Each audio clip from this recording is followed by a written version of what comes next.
চট্টগ্রামের আনোয়ারা উপকূলের গহিরা প্যারাবনে চলছে ব্যাপক মাটি কাটার অভিযোগ। স্থানীয়দের দাবি, উপকূল রক্ষাকারী এই সংরক্ষিত বনাঞ্চলের ভেতরে এক্সকাভেটর দিয়ে মাটি কেটে বেড়িবাঁধ নির্মাণ কাজে ব্যবহার করা হচ্ছে। এতে বনের ভিতরে সৃষ্টি হয়েছে বড় বড় গর্ত ও কৃত্রিম রোধ। ক্ষতিগ্রস্ত হচ্ছে গাছপালা ও জীববৈচিত্র্য।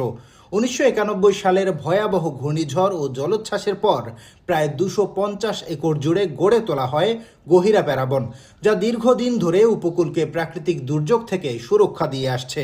তবে স্থানীয়দের অভিযোগ, আগে বন উজাড় করে মাছের ঘের করা হলেও এখন মাটি কেটে বন ধ্বংস করা হচ্ছে।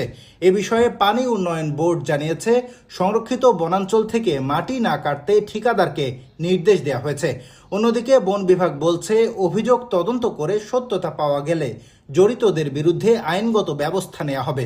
পরিবেশবিদদের সতর্ক বার্তা, এভাবে প্যারাবন ধ্বংস হলে ভবিষ্যতে ঘূর্ণিঝড়, জলোচ্ছ্বাস ও উপকূল ভাঙনের ঝুঁকি কয়েক গুণ বেড়ে যেতে পারে।